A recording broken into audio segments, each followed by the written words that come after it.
Ну так, немножко страхово, конечно. Народ. Опустили просто этот вольер раньше времени, дрессировщики тоже прифигели. Welcome back with another banger. Hit that like, sub it up, don't react, bounce. Hit that like, sub it up, don't react, bounce. Y'all feel me? Let's run it. If you haven't had a U.S. government agent come to you and say, stop, shut the fuck up, stop, shut the fuck up.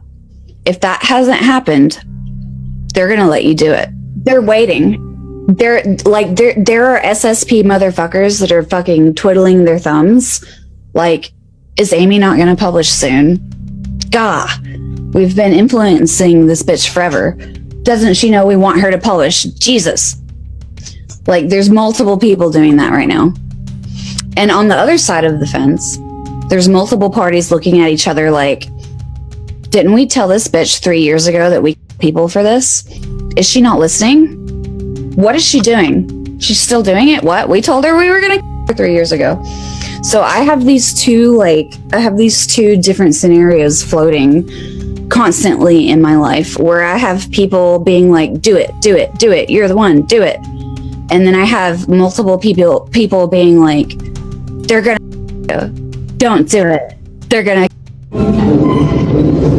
The U.S. government just admitted what every indigenous culture on Earth has known for over 5,000 years. And it happened so quietly that most of you missed it. Happy 420. Let me catch you up. In December, an executive order was signed to reschedule cannabis from Schedule 1, the category that it's been in since 1970, alongside heroin, down to Schedule 3. Which in plain language means that the federal government is now formally acknowledging that cannabis has accepted medical use. That is historic. That is a reversal of 55 years of propaganda. And the science is finally catching up at an insane pace. In 2026 alone, over 70 peer-reviewed cannabis studies have been published. Chronic pain reduction between 30 and 70%, 40 to 60% reduction in PTSD symptoms, cognitive stabilization in early dementia patients on low-dose balanced THC and CBD. Harvard-affiliated study found 80% of midlife women are using cannabis for perimenopausal sleep,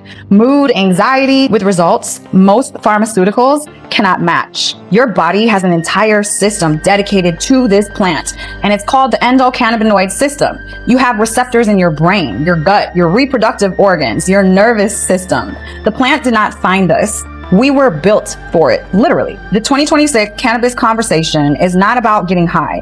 It's about microdosing, precision, intention, and the body remembering itself. If you want to know more about stuff like this, comment unlimited and I'll send you my free masterclass. Shout outs to Elizabeth Unlimited. Make sure y'all go to her page and type unlimited. Facts. Mama!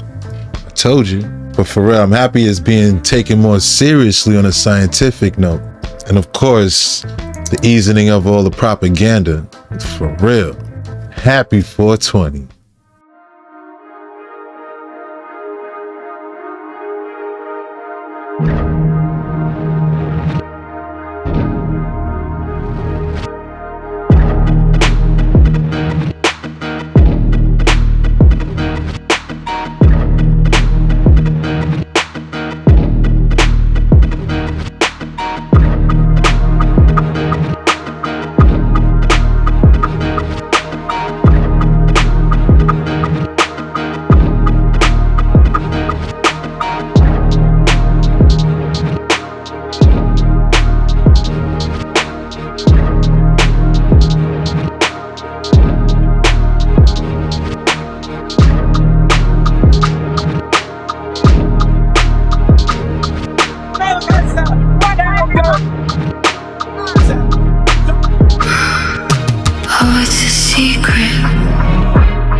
do so. And my prayer is that as Americans, we will stand alongside, shoulder to shoulder, to make sure that that happens. So.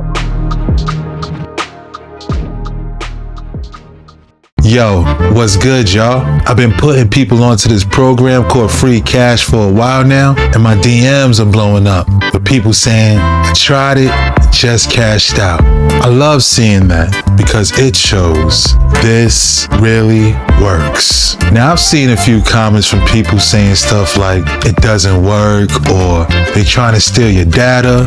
That's not true at all. Free Cash doesn't sell your data. They only track your progress so that they can make sure that you get paid. You literally just download, sign up with the email and password, no personal info needed. Here's how it goes. You download and sign up through my link, and inside Free Cash, you'll see a list of apps and games. You download them, play, and beat the levels they tell you. That's the key. You gotta complete the requirement. Once you hit the level, the system credits your account. Every time you finish an offer, you stack points. Those points turn into real money. You can cash out straight to PayPal, crypto, or gift cards. And yeah, it's completely free to use. The reason it works is because the games pay Free Cash to get new players, and Free Cash just shares that money with you for trying them out. It might take a little time to build a big payout, but if you're gonna be on your phone anyway, you might as well make $5 to $10 doing the same thing. So, if you've been sitting on the fence, this is your sign. Hit the link, try a few games, and then DM me your first cash out so I know you're winning too. I think I know what's happening here. Check this out. So we all just got woken up to some disturbing sound all through the whole area. I just called 911 and they said they've gotten like over 50 calls about it. Countless videos exist where it seems like strange noises are coming from underground. And most of us would say, yeah, it's probably deep underground military bases. We all know that's a solid possibility, but I don't think it's how we actually imagine. In a previous video, I explained what the secret societies worshipped, which is the grand architect of the first world culture, the sandcastle culture. You may as well call it the mud fossil culture, because really all those mud fossils are in fact just art and architecture of this grand architect. That culture was destroyed, and during its destruction, multiple layers of sediments and debris were really piled up. After that, the second great technical era comes around, but they didn't do as much as the first. The second era is the one that we recognize by all the impossible stoneworking methods, the polygonal structures, and this is the era of Atlantis, or the Tower of Babel, or the lost continent of Mu. This is where the second great cataclysm comes in, or really multiple cataclysms probably, stacking up more debris, more layers of the Earth. Because the layers of our geology are not represented in linear time. That's not true. They represent snapshots of events in history. In that same video, I described something called the tech time pyramid, where it seems to be clear that technology and time associated with each technical era is reduced. We are at the top of that pyramid currently in a new technological era, the third tech era. That seems to be post-cataclysm. This modern era seems to be free of any of the advanced stonework that we see in all the other ones. And these particular megalithic sites don't count. Even though the creation of these sites belong in our era, the stonework comes from previous eras. We may as well be the dung beetle rolling around somebody else's crap, because those stones weren't created by us, they were just relocated by us, or at least this third technical era. Now, we have non-humans that are rumored to be among us, and I think we're missing part of the equation, because where's the advanced stonework? If they've arrived back on scene like they did in all these other eras, well then where's their stuff? I would argue it's beneath our feet. The two previous technical eras did not have all that material that we currently have beneath our feet. It's only after two cataclysms, or even more, that enough material has been stacked up for them to operate in now. What if all these sounds and all these strange things that are emitting from underneath the ground is actually their presence operating, making preparations, building out structures, so that when the day comes and their terrifying creations come pouring out of the ground, it seems like a bottomless pit. Kind of sounds familiar. Now that's a trippy theory right there. Shout out to the antediluvian landfill. Could you imagine that? Like, yo, I'ma just stick with underground construction just for peace of mind. Guys, this is about to happen in just 2 days. You need to make sure that you do not miss it. Happening on Tuesday night, there are going to be meteors that are shining so bright in the sky that they can literally leave glowing trails behind them. So in just 2 days, the Lyrid meteor shower is going to be hitting its peak, and this year the conditions are basically going to be perfect so you can be able to see them. The moon is going to be setting after midnight, which means that you're going to have a pitch black sky for the entire peak, and that's going to make the meteors so much easier to see. And they're most famous for the fireballs that shine so bright that they can outshine every other star in the sky and leave glowing trails behind them. So you obviously want to make sure you don't miss it. At its peak, you're going to be able to see up to 18 of them per hour streaking across the sky, and if you want to make sure that you do not miss it, you need to add me now on my profile because I will give you a reminder. The best time to go outside and look is going to be around 2 a.m. on Tuesday night. You're going to want to face east, and then you're going to see if you can find the brightest star. That's going to be Vega, and then you just want to look up. You do not need a telescope, and you do not need any equipment at all. You just need to look with your eyes. If you want to make sure that you do not miss it, just add me on my profile right now because I will obviously give you a reminder. If you want a reminder, make sure y'all go to Nick Jackson. Follow. All these fireballs that already been here, very questionable about what's floating around in the sky, for sure. My question is this a meteor shower or is this the arrival? For sure. You must be doing things right. So I'm here at the Conscious Life Expo 1 year later after I did another video with these things, which was very popular. A lot of people saying, no, that's not true, that's been debunked, that's impossible, you don't get worms coming out of your feet. You might, you know. It's pretty remarkable. Last year, I noticed my skin felt smoother and more moisturized the following day, and later, just after I did it, I had a bit of a headache. The water is quite different. He did a good job. Gotta love Stan. Stan got rid of my worms. Last year, there were worms coming out of my feet. Stan, you're too good. So I was just asking if there's any metal in here, because I wanted to do this for metal detox. Looks like you've already done your metal detox. Here's what happens when you run it with nobody in it. Yeah. We get about a rust color. But when we put somebody in it, we get stuff from their feet too. So you get both. It's not about the water so much. This is called a cell cleanse. We're trying to get your blood clean. Our actual goal here is a clean mitosis. That means we need to get the metal, the chemicals, the pesticides, the debris off of the mitochondria of all of our cells. The way we do that is by passing this current. We're stuck together, stuck to you will come loose. In the water, we're making ions. The ions will pass through your body and collect the loose particles. This is known as chelation. Your kidneys and your spleen process it out, and that's how your blood gets clean, like you see in this. How fascinating is that? If the body is electrical, why wouldn't detox be? This is getting... Okay, we have officially gone down. Worms coming out of people's feet. This is... Shout outs to Neil Cannon Vitality. I wonder what expo this is. It's a cell cleanse. How many hours do you sleep? Well, for almost 27, 28 years, I managed with 2.5, 3 hours. And now I'm sleeping 4.5 hours, 4.5 hours. Depends on the day. That's it. What do you mean, that's it? 4.5 hours. That's a fourth of the day. I sleep for 9.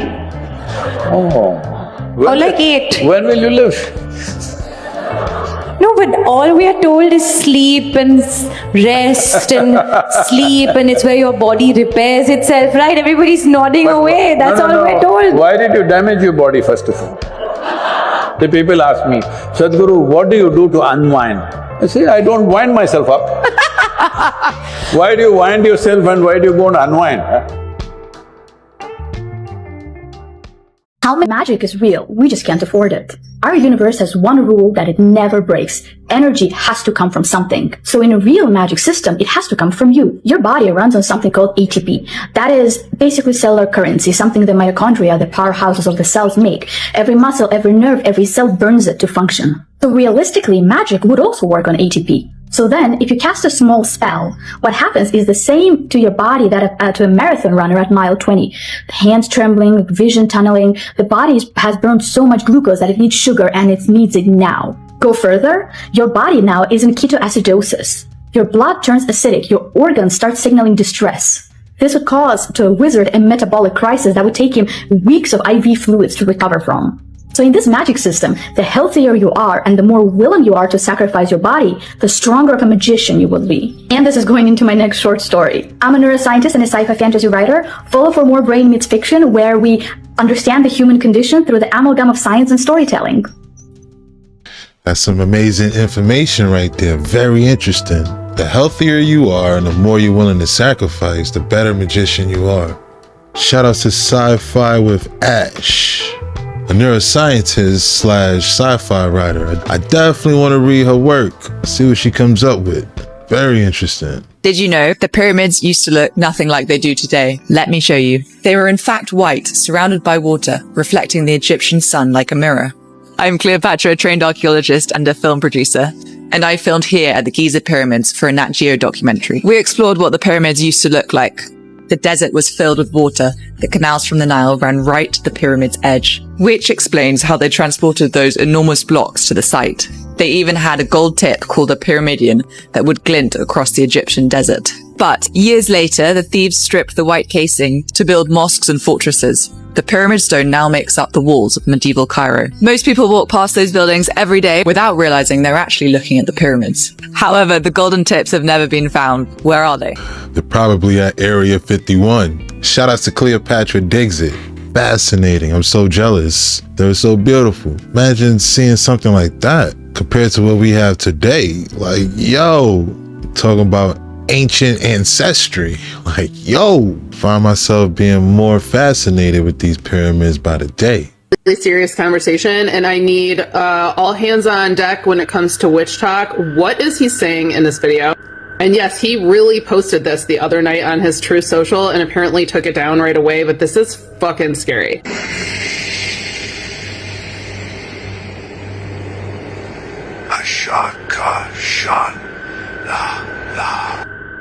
First of all, help. Second of all, this is how we end up with tinfoil hats permanently on our motherfucking heads. That was absolutely some kind of incantation. I need someone to translate for us. Is it another language? I mean, help. I tried to Google the phonetics, and there was like an African god that was kind of close, Ashaka. But again, I don't know if that's really what he's saying in that video. Like, what the fuck? Y'all, do you remember when they got mad about Obama's tan suit? I would pay all of the money in my bank account, which, to be honest with you, isn't much, but like all of it, to go back there to that time when things were normal. You can talk shit about politeness and decorum as much as you want to. I don't want my president posting shit like that. That is fucking scary, dude. Yo, what was that? Ain't no way he posted that. Shout outs to Straight Outta Southminster. Ain't no way he posted that. That joint was creepy. Like, do anybody know what he was saying? If you know, translate it down in the comments.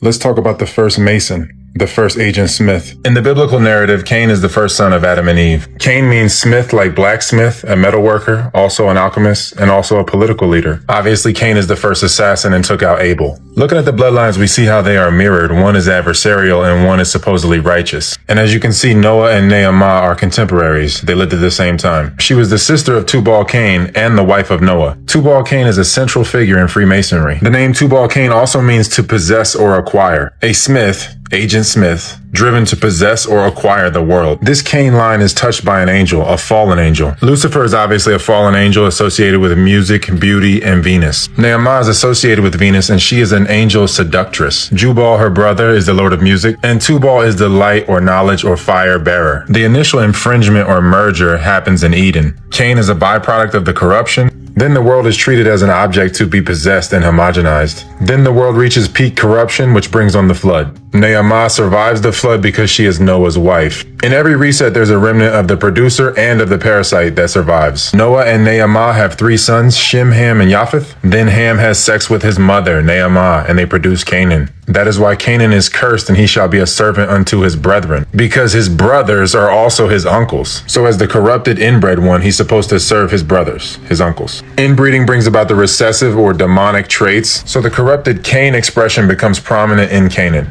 That's why the Israelites had to go to Canaan to get their blacksmith work done. Again, Cain means to acquire or buy, and also means spear because it is the energy of war, the adversarial energy of war. Cain literally means commerce, acquiring, the basis for war, commissary. War is commerce, commissary, commission, mission, missionary work. Cain translates into Cathane, the core of the word Catholic, meaning universal or the whole world, acquiring the whole world through conquest, force, or fighting. Cain is the Cabal or Kabil. This is the origin of Kabbalah or Kabbalah, because again, Islam and modern Judaism are part of this same cabal. It's all embracing. Remember, Solomon is half Canaanite because his mother was Hittite. The Canaanites helped build Solomon's temple. That's why you have the pillars of Cain in it.